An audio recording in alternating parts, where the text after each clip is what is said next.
কিভাবে হাঁস পালন করবেন সব ধরনের পরামর্শ দেওয়া হয় 100% ডাক্তারি সহ। এখানে ব্রুডিং করা বাচ্চা বিক্রি করা হয়। আবিদ হ্যাচারি। যোগাযোগের ঠিকানা Mastapur bus stand, Madaripur.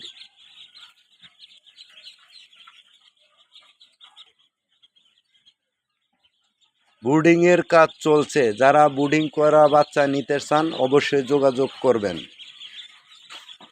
Mastapur bus stand, Madaripur.